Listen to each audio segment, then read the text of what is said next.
Começamos o fim da tarefa dessa semana, depois de 4 exposições doutrinárias, falando sobre o nosso mestre amado, Jesus. E é a Ele que nós nos dirigimos antes de qualquer coisa, pedindo que nos abra os canais de entendimento, e particularmente os nossos, na recepção da sua inspiração. Porque nós estamos aqui não na busca de palavras humanas, mas nós estamos aqui na busca do Senhor.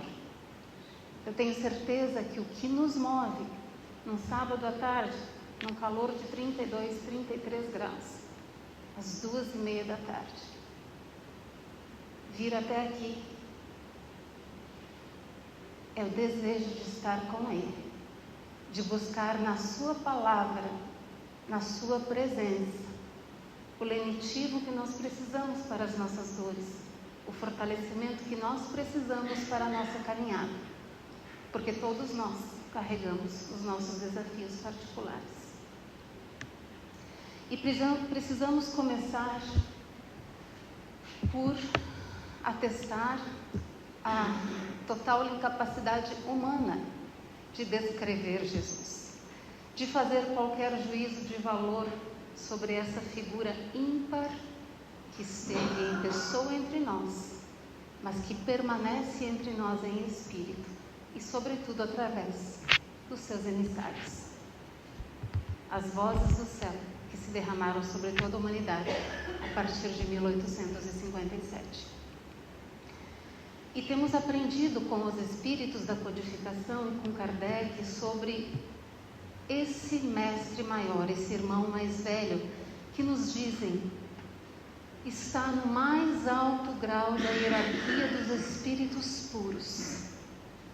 Enquanto nós ainda estamos no início de uma escada que há de nos levar a essa codificação de purificação, ele, já tendo chegado a esse outro patamar, alcançou o mais alto grau da hierarquia dos espíritos puros.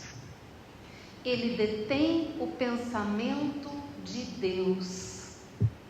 E nas palavras de Kardec em A Gênese, quando ele estuda a natureza, a superioridade da natureza de Jesus, ele nos fala que enquanto todos os outros espíritos falam em nome de Jesus, ou em nome de algum outro espírito superior ainda à sua condição, Jesus fala em nome do próprio Criador. Ele é então o médium de Deus. E é preciso que nós ressaltemos isso, porque normalmente, quando nós conhecemos a doutrina espírita, e isso aconteceu comigo e é algo que brevemente vou relatar, nós nos saciamos com tantas explicações, com tantas respostas a indagações que estavam contidas nos nossos corações durante tanto tempo. E a doutrina espírita nos apresenta Jesus como alguém que teve o mesmo começo que nós. Foi criado simples e ignorante, porque, em se tratando de Deus, não há privilégios nem privilegiados. Ninguém foi criado anjo, nem demônio. Todos nós estamos fadados à perfeição relativa que nos cabe. E por tomarmos conhecimento disso, muitas vezes podemos cair no equívoco de desejar comparar o Senhor conosco, porque nós também fomos criados simples e ignorantes. Só que há 4,6 bilhões de anos, quando a Terra foi formada, Jesus já era Cristo. E nós, talvez nem criados tivéssemos sido. Os mundos onde o Senhor fez a sua evolução não existem mais, são poeira cósmica nas estradas do tempo e da eternidade. Então nos diz Emmanuel, para que a gente não caia mais neste engano, não tropece mais nessa casca de banana, ele diz assim: a distância que existe entre nós e Jesus Cristo é a mesma que existe entre nós e os nossos cachorrinhos. Então, nós aqui não vamos por esse caminho, porque a comunhão de Deus com o Pai é indescritível. Não seremos nós a tentar descrever. Nossa intenção é conduzir algumas reflexões para compreendermos qual o papel desse Espírito que se confunde com o próprio Deus, porque é a expressão máxima da sua presença entre nós. Qual o papel que ele assumiu junto ao Criador com relação à humanidade? E qual o papel que nos cabe em relação a ele? E desejamos compartilhar e trilhar um pouco da experiência que nós temos vivido com ele. Porque nossa vida teve 2 divisores de águas. O primeiro, em meados de 2003, quando nós conhecemos a doutrina espírita. Então nos embrenhamos pela senda dos aspectos científico e filosófico. Vindo das ciências exatas, nossa cabeça cheia de caixinhas, tudo organizado nas prateleiras, pensamento cartesiano, lógico, desejando explicar todas as coisas. Esse é outro engano que a gente cai. A gente começa a conhecer um pouco, e esse pouco parece tanto, e a gente começa a querer explicar tudo o que existe. Muitas vezes até as dores alheias. A gente não tem esse direito. A dor dói. Sobretudo quando a gente perde um ente querido, quando a gente recebe um diagnóstico desafiador. Ela carece de respeito. A dor dói e humaniza. E nos leva para perto do Pai. Esse é o papel da dor. Mas nós fomos por este caminho até meados de 2011, final de 2011. Embora encantados, felizes, já trabalhadores da casa, algo faltava. Eu ainda não tinha descoberto o caráter religioso da doutrina espírita. Então, no final de 2011, depois de ter sido convidada para ministrar a monitoria do estudo do Evangelho segundo o Espiritismo, eu pensei, preciso me preparar. E tive a honra e o privilégio de ter como colega nessa empreitada a Dona Evani, amada, querida, saudosa, trabalhadora da nossa casa. E ela me apresentou então uma palestra ainda em DVD. O Reino de Deus. Haroldo Dutra Dias. E ali foi meu segundo divisor de águas. Ali eu conheci Jesus. Ali ele me resgatou. Porque a perdida era eu, não era ele. A gente costuma se imaginar como as ovelhinhas dóceis que ouvem a sua voz e obedecem a seu chamado. A gente não se dá conta o tanto que se afastou e às vezes o precipício que a gente está. E naquela tarde eu ouvi aquela palestra em loop e eu chorei copiosamente como uma criança. Aquela palestra que nos falava sobre o reino de Deus, que muitos esperam para além da morte, uma morada celeste, um lugar aprazível, enquanto outros vão arder no inferno. Alguns esperam como um reino de pedra na terra, que será implantado um dia. E aí eu me dei conta que não, o reino de Deus está aqui. E ele vem buscar cada ovelha. Ele não nos disse que ele deixaria 99 para buscar aquela uma que havia se perdido. E ele disse que nenhuma ovelha seria esquecida. E que há muito mais alegria no céu por um pecador que se arrepende do que por 99 justos que permanecem junto dele. Ele me salvou. Ele me salva todos os dias. E eu preciso estar aqui porque eu sou devedora. Compartilhando um pouco disso com quem tem ouvidos para ouvir. Só que uma experiência pessoal. individual, intransferível. Eu tive minha estrada de Damasco, cada um terá a sua se já não teve. Mas compreendi finalmente que se a doutrina espírita é a placa no meio do deserto que indica a saída, Jesus é a água que descedenta.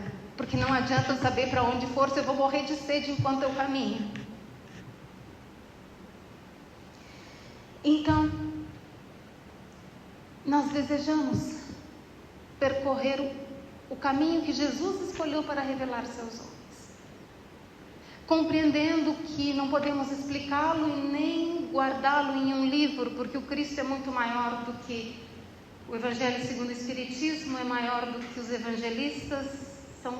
São João nos diz que se tudo que ele fez pudesse ser escrito, todos os livros que a terra pudesse comportar não seriam suficientes. Cristo é maior do que o cristianismo, que são tudo expressões humanas daquilo que ele veio fundar entre os homens e que é objeto do nosso encontro nessa tarde. Então nós percorreremos as 3 revelações, fazendo uso das histórias, dos símbolos e das parábolas bíblicas, porque temos aprendido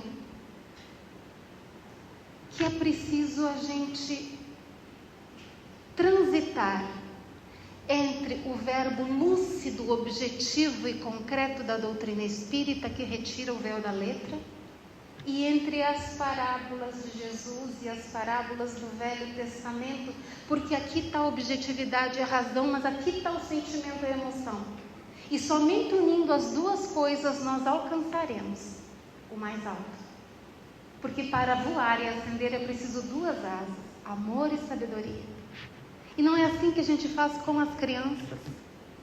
Ao invés de tecer lições sobre trabalho, por exemplo, não é melhor a gente contar para eles, para os pequeninos, a fábula da cigarra e da formiga? O que será mais produtivo? Então nós pedimos licença hoje para utilizarmos um pouco de poesia. E a gente começa pela parábola da criação, lá em Gênesis. Compreendendo que desde o princípio era o Cristo que orientava todos aqueles emissários que registraram as suas experiências de vida nas Escrituras, sob a voz, o comando, a inspiração, a orientação e a condução de Jesus Cristo. O Verbo disse Deus, e a luz se faça, e a luz se fez.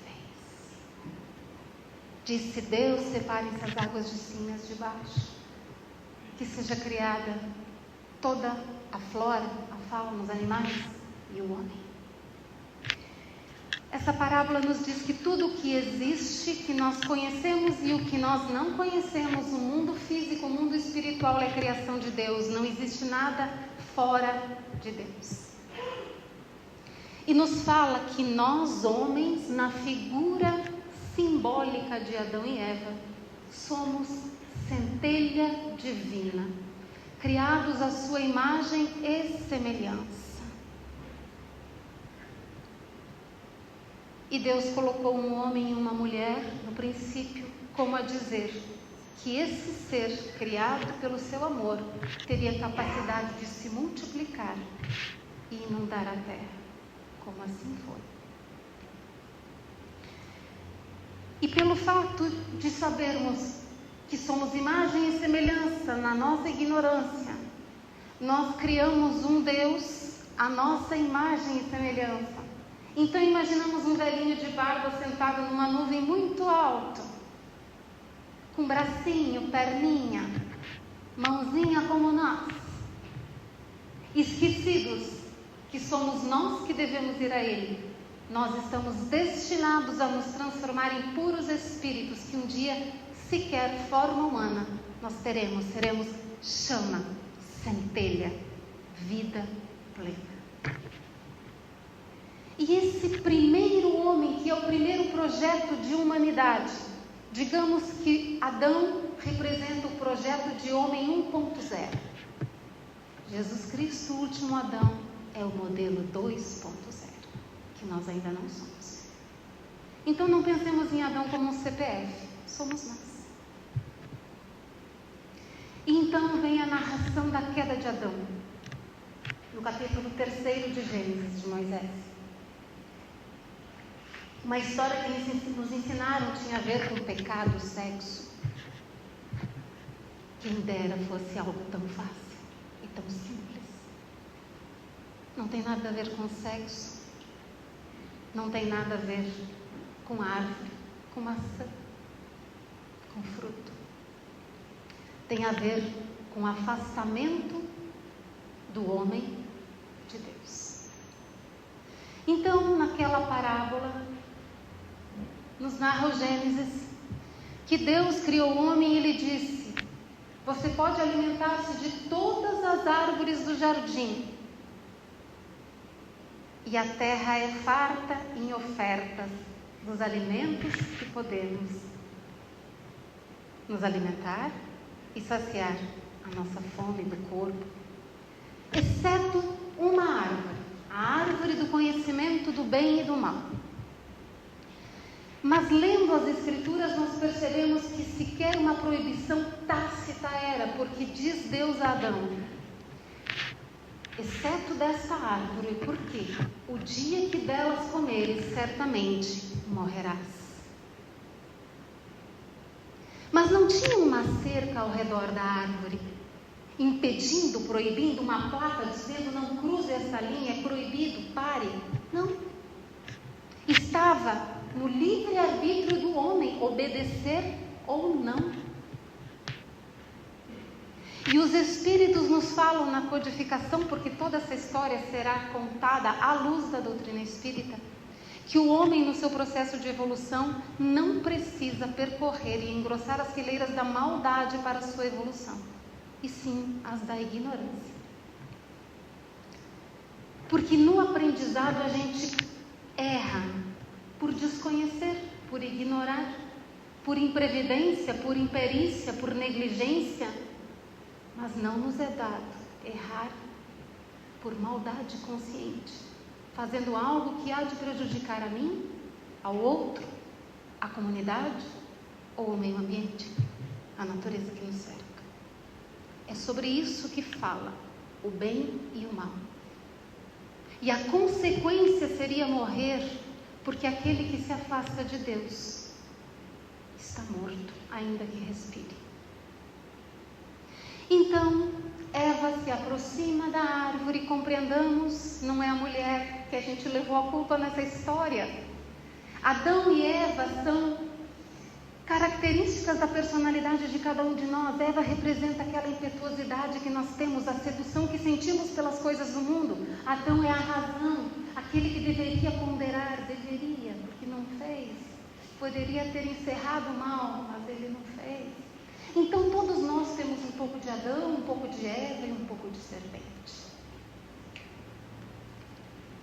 Então Eva se aproxima daquela árvore cujo fruto parecia tão saboroso. E ela começa a desconfiar de Deus. Ela, diante daquele fruto, começa a se perguntar: será que Deus é mesmo tão bom, tão justo? Será que Ele me ama? Será que Ele não está me enganando? Por que privar-me de algo que me parece tão bom? E nesse momento, o desejo que habita em nós é refletido no exterior, porque nós enxergamos aquilo que somos. Isso se chama concupiscência. Então vem a serpente, que é o reflexo dos sentimentos que ela já trazia em si, exacerbar essa sua desconfiança de Deus. E tudo começa aí. E aí a gente faz um gancho com as nossas vidas. Não tem vezes que a gente desconfia de Deus? Não tem vezes que a gente se pergunta: Senhor, por que permitiste que tal ou tal evento acontecesse em minha vida? Será que Tu não me esqueceste? Então essa é a hora da gente voltar. Tudo é criação de Deus, não existe nada fora de Deus. Ele me criou por amor e é um propósito nos seus desígnios. Mas não foi o que Eva fez. Então a serpente lhe diz: Deus lhe proibiu, porque o dia que comeres desse fruto, tu te tornarás como Deus. Então surge um outro elemento, o nosso ego que cresce, a egolatria. E nós então desejamos passar a estar no centro das nossas vidas. Oh, quem é Deus para dizer como eu devo me portar, o que eu devo comer, o que eu não devo comer, por onde eu devo caminhar? Surgiu o desejo de conduzir a própria vida. O homem afastou Deus do centro e colocou a si mesmo. E aí vem os Espíritos e nos dizem o que na codificação? As duas maiores chagas da humanidade quais são? Egoísmo e orgulho. Então é a mesma coisa, contada de maneiras diferentes, tem para todos os gostos. O pecado original é o egoísmo, tudo para mim, o meu interesse pessoal, o meu desejo de saciedade, o meu desejo de desfrutar tudo que o mundo me possa oferecer. Então vem a desconfiança, a desobediência, porque ela prova do fruto, oferece a Adão, que também o faz. E aí o que acontece?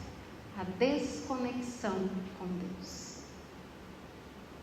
E nesse momento eles se olham e se veem nus, mas estavam até então. Começam a haver problemas na criação, porque eles se desconectam e saem do paraíso, porque o paraíso é estar na presença de Deus. O paraíso é a comunhão com Deus. E quando a gente perde isso, a gente perde tudo.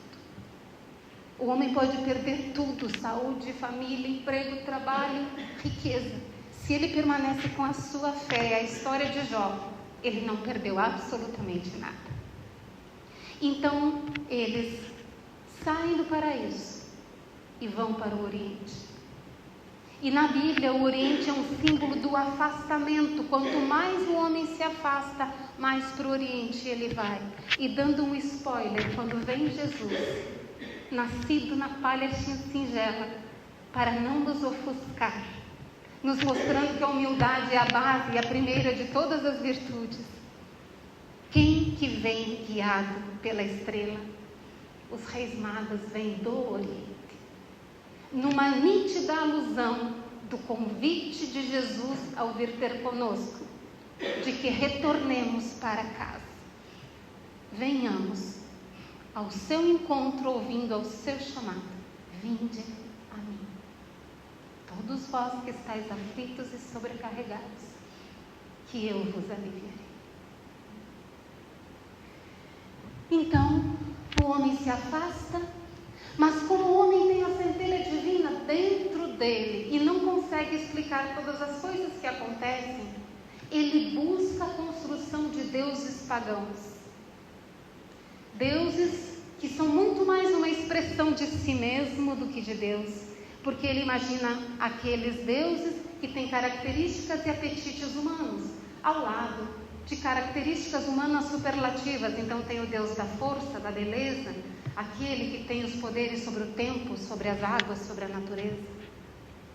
E assim, construindo deuses que mais se assemelhavam a si mesmo, o homem sentia-se justificado nas suas escolhas que o afastavam de Deus. Justificado, mas incompleto. Porque nós temos uma lacuna dentro do nosso peito que dói. Foi o que eu encontrei em 2011. E a gente sai pelo mundo tentando preencher aquele vazio com todas as alternativas. Riqueza, poder, saúde, viagens, estudo, conhecimento, e nada fecha. Nada fecha. Porque é uma pecinha de Lego que só encaixa uma, que é Deus. Então o homem seguiu assim, nessa busca insana, mas buscando saciar o seu interesse pessoal. Mas, enquanto o homem se afastava, Deus sempre se manteve presente. Porque nós nos afastamos dele, mas ele não se afasta de nós. Ele fica de longe, aguardando o momento, a oportunidade em que a gente suba um pouquinho para Ele descer muito e nos resgatar. Como na parábola do filho pródigo, que o filho pediu a sua parte na herança e foi, Deus permitiu, mas esteve o tempo inteiro aguardando, porque sabia que ele retornaria. Então o símbolo disso, de que Deus não se afasta do homem e nos busca sempre, é a formação do povo de Israel. Porque o povo de Israel não existia. Abraão estava lá na sua terra, na sua casa, e Deus o chama e diz: Abraão, sai da tua terra, da tua casa e da tua parentela, e eu te farei o pai de todos os clãs da terra. Não teria como nós nos enganarmos. Nós nos enganamos porque a gente desejou ser o ator principal dessa história, porque no chamado de Abraão está lá a afirmativa de Deus, de que ele seria o pai de toda a humanidade. E no entanto, o povo hebreu sentiu-se na condição de povo escolhido. Ele era o povo escolhido como irmão mais velho para testificar a presença de Deus entre os homens e levar a mensagem para a humanidade inteira. E de fato Abraão é o pai de Ismael e de Isaac. Ismael deu origem aos povos árabes e à religião muçulmana, enquanto Isaac deu origem ao judaísmo e ao cristianismo. E a relação desse povo, de Deus com esse povo, ela é eivada de promessas. Promessas que giram em torno de uma terra prometida, a restauração do paraíso perdido e de um Messias que viria para restaurar todas as coisas. E antes que nós falemos sobre o Messias, e uma ressalva: tudo isso aconteceria, as promessas, se o povo cuidasse de ser fiel e obediente. Porque qual foi o nosso engano que nos fez nos afastarmos dele? A desobediência. Então, antes de nós falarmos do Messias, nós queremos fazer um parêntese, porque quando conhecemos isso, fez toda a diferença e significado. Sinceramente, esperamos que faça para todos. O nome de Israel, o nome que fomos batizados, guarda-chave do que Deus deseja de nós. Nós sempre ouvimos falar no Deus de Abraão, Isaac e Jacó. E cadê Israel? Então, viemos a conhecer que Jacó é Israel. E como que ele foi batizado? Quando a gente conhece a história de Jacó, que nós não vem ao caso aqui contar em detalhes, mas en passant para a gente entender, a gente estranha, porque Jacó, enquanto que Abraão e Isaac eram fiéis e são modelos, Abraão é o modelo de fidelidade na Bíblia, Jacó, ele era bem atrapalhado. Então, ele era gêmeo de Esaú, mas nascido em segundo. Então, ele não era o primogênito. E ele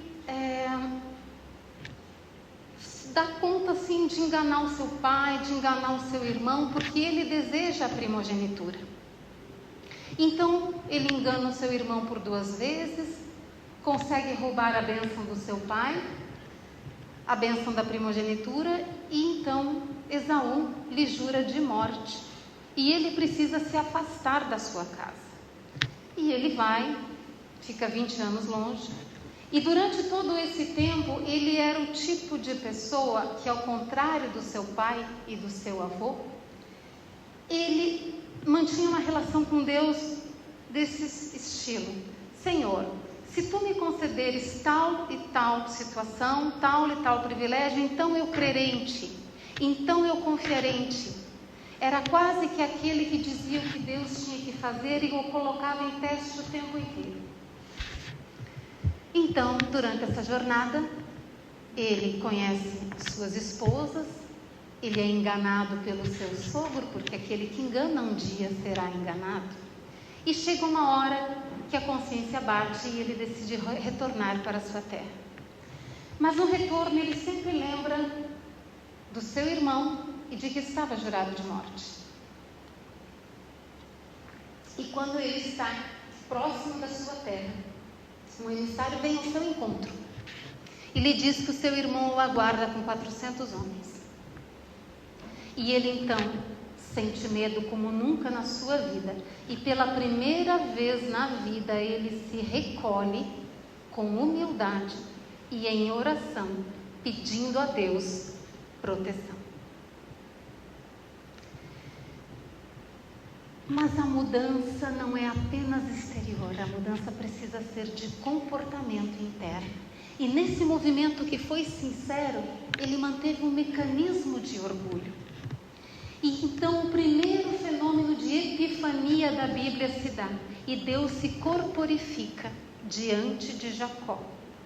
Era Jesus Cristo? Era um emissário? Não sabemos e não vem ao caso. Fato é que Deus se apresenta em pessoa diante dele, e Jacó, assim como os discípulos na estrada de Emaús, não o reconhece. Porque é assim conosco.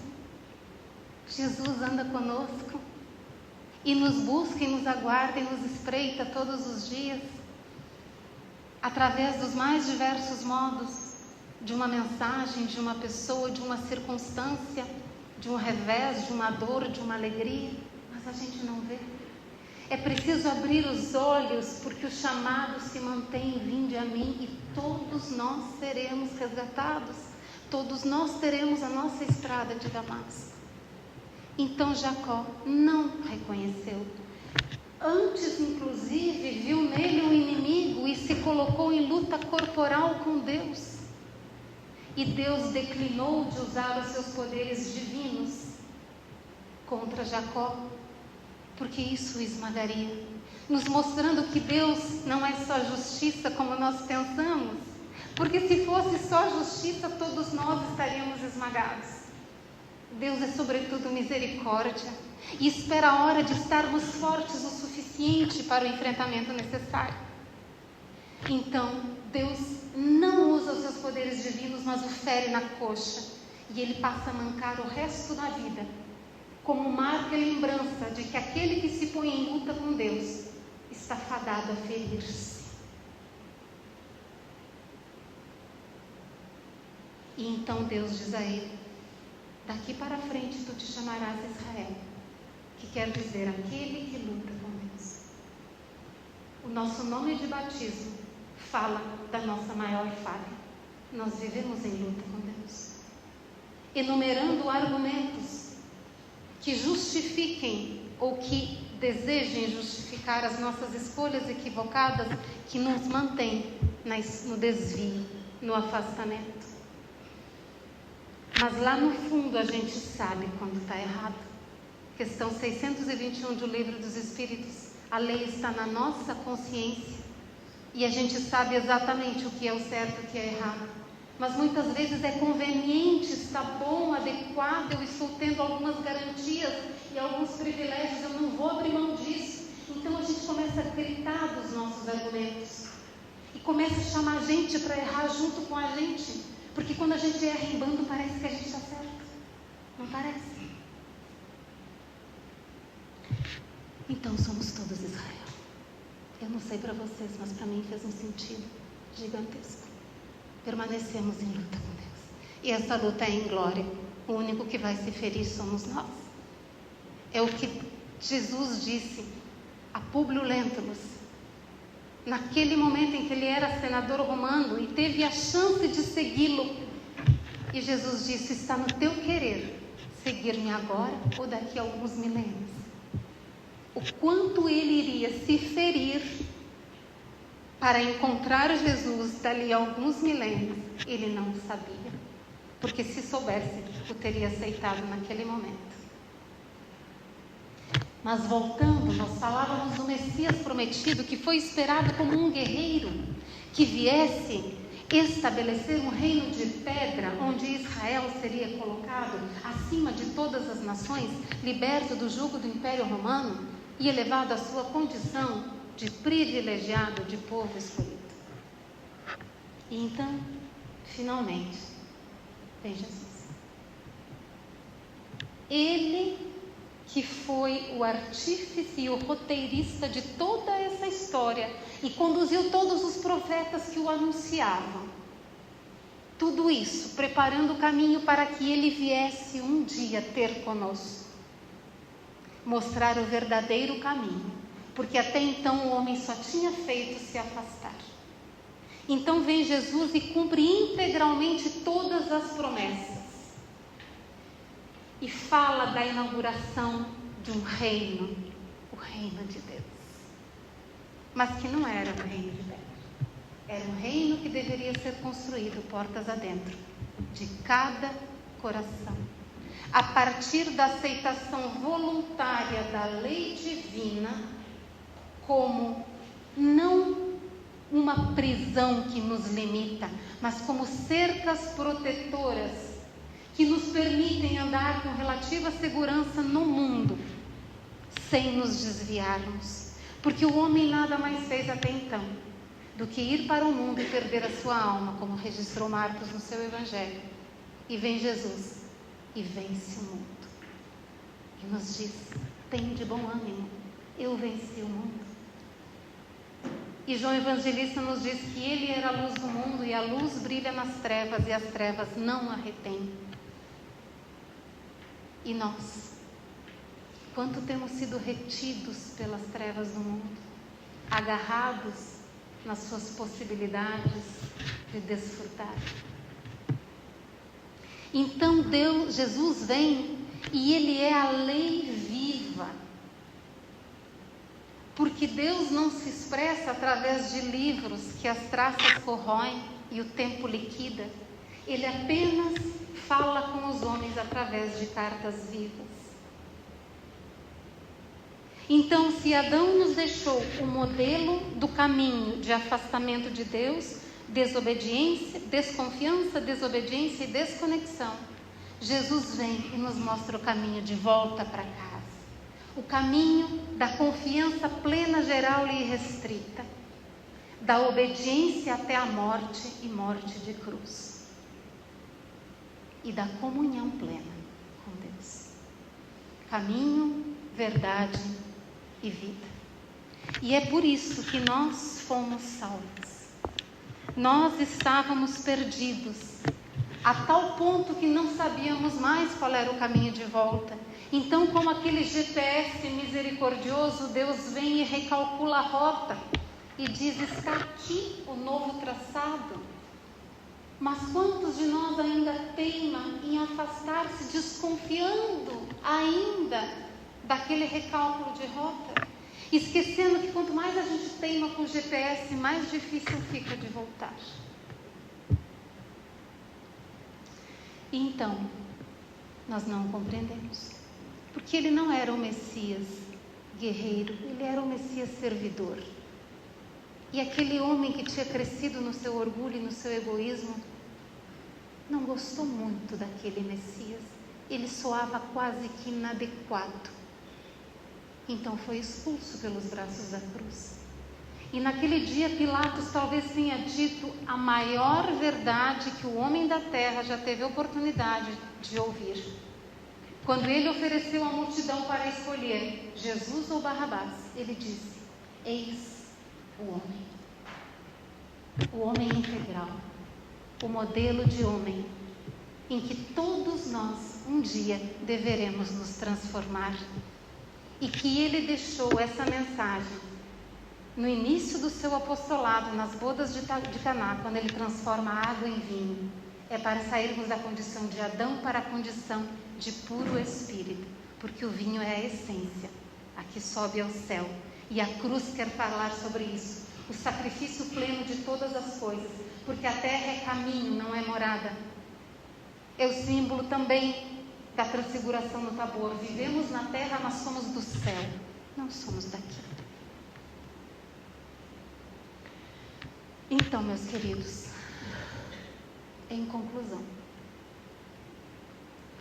Jesus é o Verbo, a carta viva, é tudo o que Deus tem a nos dizer, absolutamente tudo. Não virá em pessoa, como alguns o esperam, porque alguém duvida que ele seria expulso outra vez pelo assassínio? Quantos de nós pensam, não, se Jesus vier, ele vai ter que nascer em tal país, em tal etnia, e lutar contra tal e tal injustiça social, política, esquecendo que essas são tarefas nossas.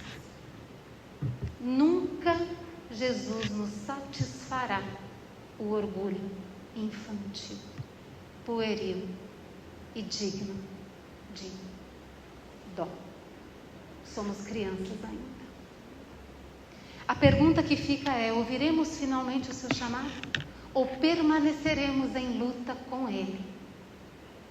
Enumerando argumentos que justifiquem o nosso próprio modelo de tentativa de transformar o mundo em algo melhor. Um modelo que normalmente inclui violência, imposição e revoluções. O chamado está aí: vinde a mim, todos vós que estáis aflitos e sobrecarregados, e eu vos aliviarei. Tomai sobre vós o meu jugo e aprendei de mim, que sou manso e humilde de coração, e encontrareis descanso para as vossas almas. Ele não promete a eliminação da dor, mas o descanso. E espera que ouçamos que nós devemos fazer o movimento de ir ao seu encontro. E a gente então espera sempre que ele nos atenda aos caprichos. Não estamos aqui dizendo que não é lícito pedir, porque estar na terra dói. E Deus não é só justiça, como dissemos, é misericórdia. Então nós devemos pedir sim: alivia, Senhor, as nossas dores, mas seja feita a tua vontade e não a nossa.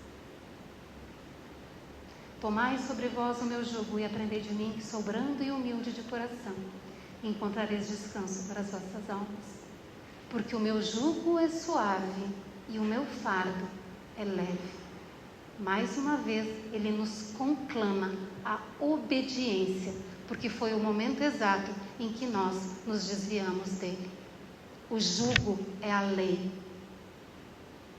que os Espíritos nos trazem através das 10 leis morais no livro dos Espíritos, que uma vez nos foi apresentado através dos 10 mandamentos, mas que está dentro de nós e na nossa consciência.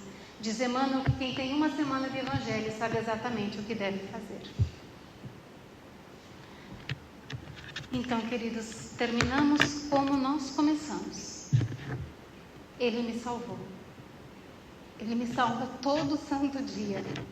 Quando um pensamento qualquer ou um sentimento surge dentro de mim, me convidando a me afastar dele. Então eu lembro dele, e tal como Pedro, que afundava nas águas, eu firmo os meus olhos nos deles e emerjo para enfrentar um pouquinho mais a tempestade, porque é assim, é todo dia, não tem batalha ganha, é o que Paulo nos diz. Quando estáis cansados, com os joelhos desconjuntados, erguei as mãos cansadas, os joelhos desconjuntados, e caminha mais um pouco. Porque ele caminhou com a cruz que não merecia nas costas, para nos mostrar o que nós devemos passar. Porque o aluno não pode ser maior do que o seu mestre. Então, nós concluímos parafraseando um pastor americano que diz mais ou menos assim: quando olho para mim, deprimo. Quando olho para o outro, me iludo. Quando olho para as circunstâncias, desanimo. Mas quando olho para Cristo, tudo se transforma, tudo se ilumina, tudo faz sentido, tudo toma um novo significado e minha alma descansa. E para aqueles que não sabem onde começar, Jesus está nas páginas dos Evangelhos nos aguardando. Jesus está na prece de cada dia. Jesus está no dever retamente e fielmente cumprido, nas mais simples coisinhas do cotidiano. E, sobretudo, Jesus está nos pequeninos do caminho que nos aguardam. Porque quando a gente sai da gente para estender a mão para o outro, a gente faz um movimento de volta para casa, do egoísmo para o altruísmo. Porque, em verdade, fora da caridade, não há salvação.